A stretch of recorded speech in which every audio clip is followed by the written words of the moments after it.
పశ్చిమ బెంగాల్ రాజకీయ చరిత్రలో సరికొత్త అధ్యాయం ఆవిష్కృతమైంది. బెంగాల్ ముఖ్యమంత్రిగా సువేందు అధికారి ప్రమాణ స్వీకారం చేశారు. సువేందు అధికారితో గవర్నర్ ప్రమాణ స్వీకారం చేయించారు.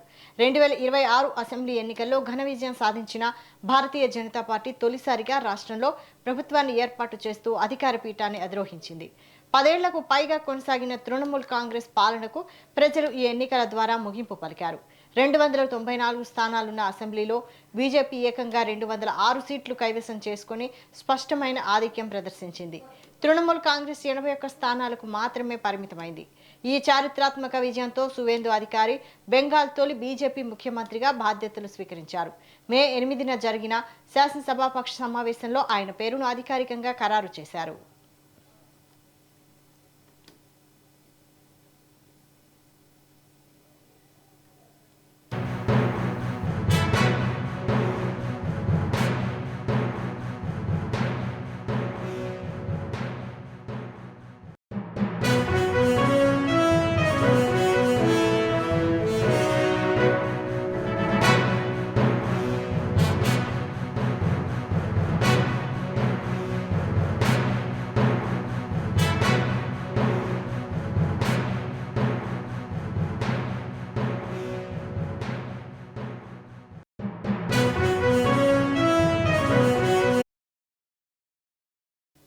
పశ్చిమ బెంగాల్ రాజకీయ చరిత్రలో సరికొత్త అధ్యాయం ఆవిష్కృతమైంది. బెంగాల్ ముఖ్యమంత్రిగా సువేందు అధికారి ప్రమాణ స్వీకారం చేశారు. సువేందు అధికారితో గవర్నర్ ప్రమాణ స్వీకారం చేయించారు.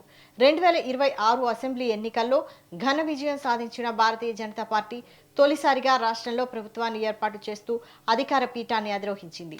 10 ఏళ్లకు పైగా కొనసాగిన తృణమూల్ కాంగ్రెస్ పాలనకు ప్రజలు ఈ ఎన్నికల ద్వారా ముగింపు పలికారు.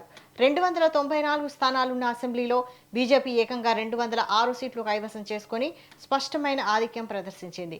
తృణమూల్ కాంగ్రెస్ 81 స్థానాలకు మాత్రమే పరిమితమైంది. ఈ చారిత్రాత్మక విజయంతో సువేందు అధికారి బెంగాల్ తొలి బీజేపీ ముఖ్యమంత్రిగా బాధ్యతలు స్వీకరించారు. మే 8న జరిగిన శాసనసభాపక్ష సమావేశంలో ఆయన పేరును అధికారికంగా ఖరారు చేశారు.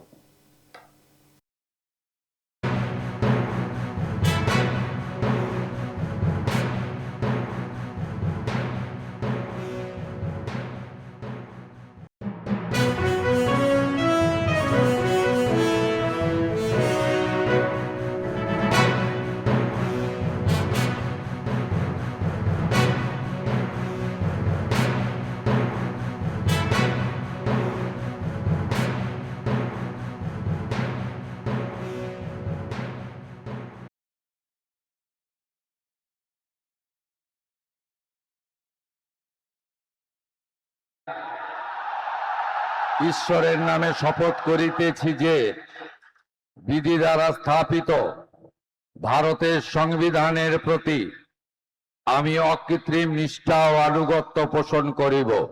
আমি ভারতের সার্বভৌমত্ব ও অখণ্ডতা রক্ষা করিব। পশ্চিমবঙ্গ রাজ্যের মুখ্যমন্ত্রী রূপে আমার কর্তব্যসমূহ নিষ্ঠাপূর্বক এবং বিবেকসম্মতভাবে নির্বাহ করিব এবং ভয় বা পক্ষপাত প্রীতি বা বিদ্বেষ রহিত হইয়া সকল শ্রেণীর জনগণের প্রতি সংবিধান ও বিধি অনুসারে ন্যায় আচরণ করিব।